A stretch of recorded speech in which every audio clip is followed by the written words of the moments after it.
I didn't want to make a video like this, but Sony finally did something to alleviate my frustrations towards them and their rebranded subscription service. And I think it's time I finally lay my foot down and discuss why, in my opinion, PS Plus Premium sucks. I apologize if this video seems a little more loosely tied together than some of my older videos, but that's only because I literally made this within the span of a week. Because with recent news that have been popping up regarding PS Plus Premium, I thought it was only a matter of time to give my 2 cents on how I feel about this tier in particular. What news brought me to making this video? Stick around. PlayStation Plus had a relaunch in June 2022 where Sony began to offer 3 tiers as opposed to 1 in order to give players their own benefits depending on what they want to play. It's their new way to compete against Xbox's Game Pass service, which offers a plethora of games, both old and new, online play, and cloud streaming and storage capacities. Before the relaunch, the bare minimum Sony offered with PS Plus initially were online play, cloud storage, other lesser known benefits, and usually 3 or sometimes more free games per month. And if you owned a PS5, you also had access to a collection of PS4 titles for free thanks to it being backwards compatible for those who missed out on these during the 8th generation, like Bloodborne, The Last of Us Remastered, Uncharted 4, and 2 mediocre remakes. When you consider PS Plus's lower price tag than other services at $80 per year, I'd say the benefits more than made up for it. It had no chance of competing with Game Pass, but PS Plus at its base form was still fairly affordable and genuinely great for PlayStation fans like myself. But when it comes to the new tiers, things are a bit different for sure. After the PS Plus relaunch, there are now 3 tiers to choose from: Essential, Extra, or Premium, or Deluxe if you're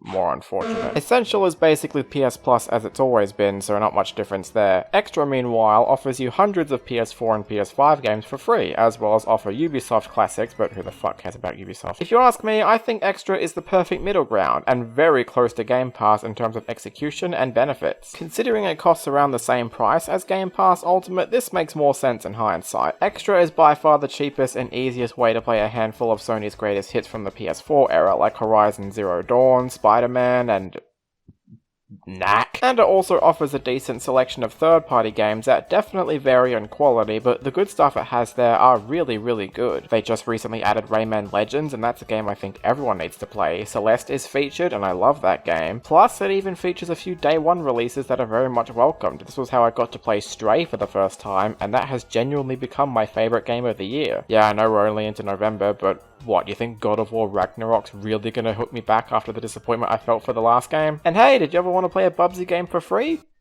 Well, you can with PS Plus Extra. But hey, at least it's the best Bubsy game they've made, so I'm not too disappointed. Oh, but don't worry, there's worse stuff on here than Bubsy too, like Extra certainly isn't perfect though. It doesn't offer day one releases from Sony themselves, it only seems to occur with third-party titles from the occasion. Which is kinda scummy if you ask me, considering Game Pass does offer day one releases, especially first-party titles from Xbox themselves. Sure, you could make the argument that Sony has better first-party titles than Microsoft does, and you're probably right about that, but the fact of the matter is Sony didn't take advantage of the day one launch strategy for Extra, and that does legitimately sting a bit. Also, keep in mind that unlike Essential's monthly games where you can keep your deals after they've expired, Extra games won't stay on your PS4 or 5 should they ever leave the service. So if you were expecting to play Red Dead Redemption 2 long after it's left the service, you're out of luck. Despite the game catalogue being massive, there will be weird instances where Sony chooses the PS4 version over the superior PS5 version instead of offering both. Spider-Man is on Extra, and I love that game, but they're only offering the PS4 version and not the superior PS5 version that launched a couple of years ago. Extra is also not cheap, costing $50 more if you're paying for the annual price. Otherwise, Extra is the perfect middle ground that offers a plethora of PS4 and PS5 titles on top of all the other benefits you get with PS Plus Essential. The lack of first-party day one editions may be a turn-off for some, but if you don't mind that sort of thing, this will probably end up being your best option. Then there's Premium, the third and most expensive tier, which offers cloud gaming, game trials, and classic games from Sony's legacy ranging from PS1, PS2, PS3, and PSP, as well as a bunch of remasters that originated from those consoles as well. And that last feature right there was the part I easily was the most excited about before PS Plus's relaunch. As someone who once infamously said that they preferred retro games to modern games, which I still do, this was the most compelling reason to give this relaunch a try. Preserving old school games in the modern age is very important, as old consoles will eventually die out, and emulation becomes our future for giving the new generation ways to play these old games in a convenient manner. This worked for Xbox, and it's currently working for Nintendo, so I had no doubt Sony was going to kill it. They were the ones who made backward compatibility popular in the first place, so you'd think they'd have it easy with this feature, right? It leaves a lot, and I mean a lot, to be desired.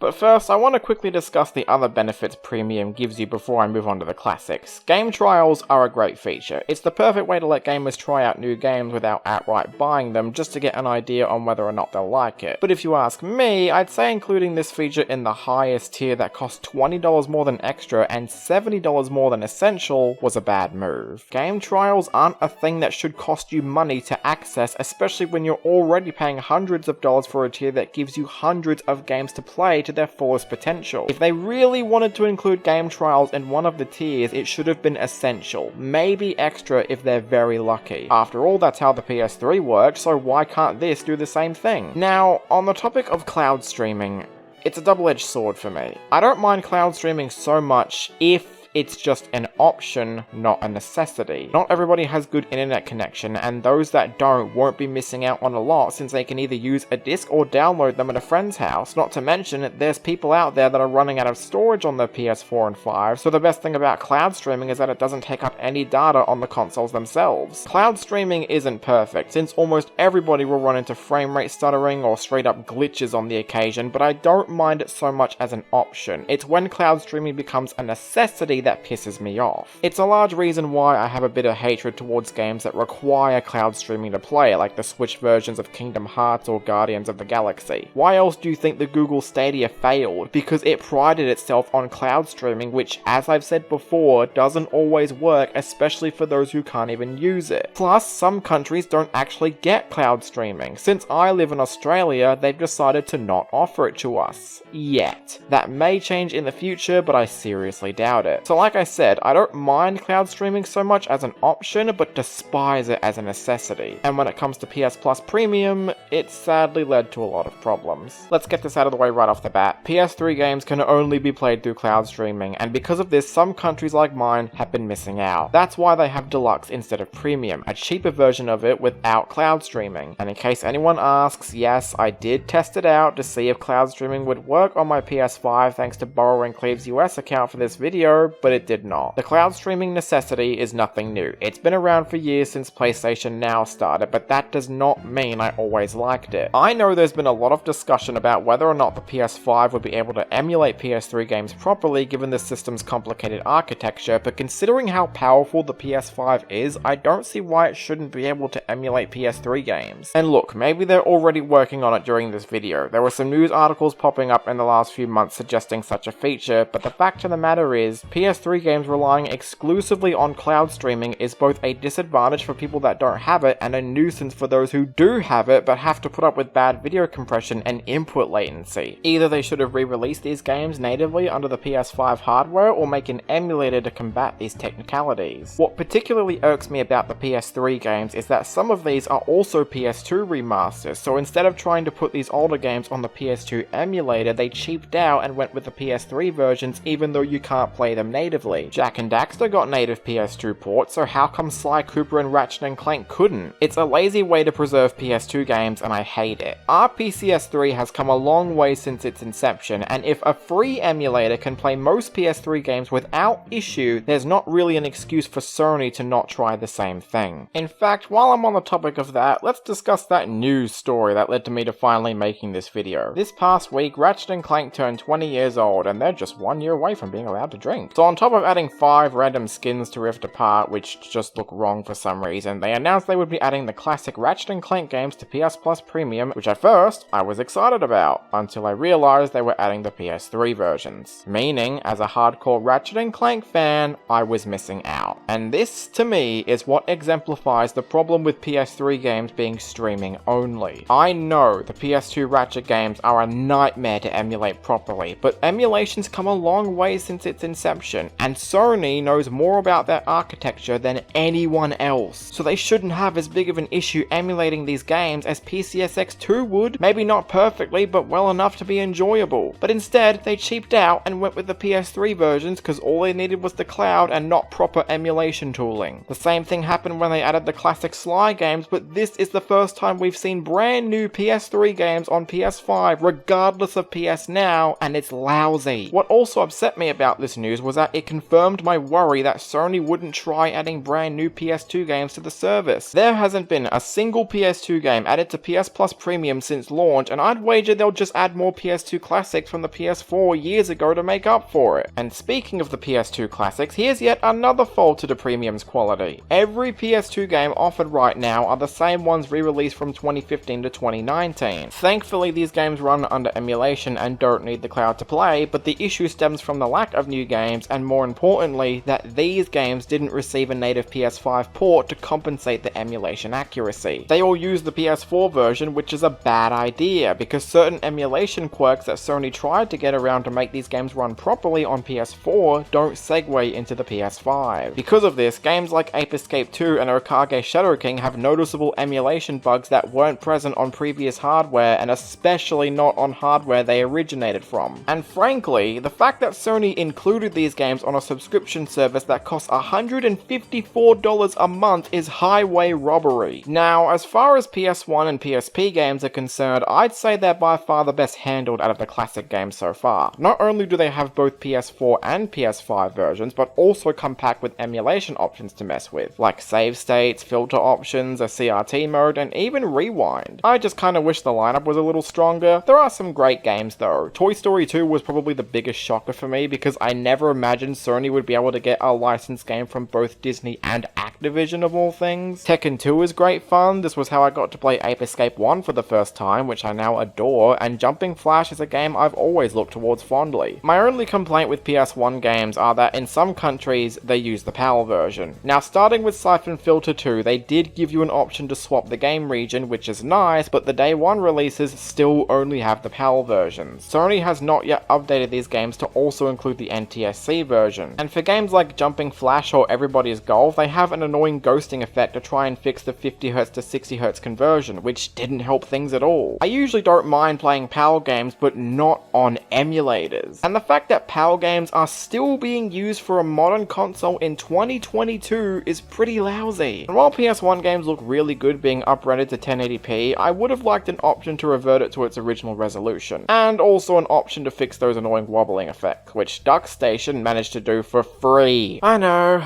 I've been rambling on about PS Plus Premium at this point, and I'm fed up with Sony's lack of consistency or quality control considering this is the highest price tier out of the three. And you know why it's important to address these complaints for people to see, or even for Sony to see? Because to be honest, I don't think Sony cares about Premium either. We've had 2, potentially 3 months worth where no PS1, PS2 or PSP games have been added to the service. On average, we get about 3 to 5 games per month, which sounds like a lot but is pitiful given the amount of months Sony's been skipping in regards to these classics. It's so obvious they care more about the extra tier than Premium, otherwise that tier wouldn't have gotten the amount of love it has. And to add insult to injury, most of these classics can also be bought on their own, so you're not really missing out on much by not subscribing to Premium. While I stand by that Essential and Extra are great, Premium needs a lot of work to be done if it wants to earn all the money it's starving to collect. They need to offer PS3 emulation and only keep cloud streaming as an option for those, give up game trials and offer them for free, maybe bring cloud streaming to countries that don't have it, make an improved PS2 emulator for the PS5 itself, and maybe add new PS2 games that haven't been released before, and be more consistent in the games that get added every month. If they comply to these demands, maybe I'll take down this video and pretend I said nothing. But this needs to be heard so that more people are aware, and hopefully Sony can get their shit together. I want to love Premium, but I can't. And that's on them.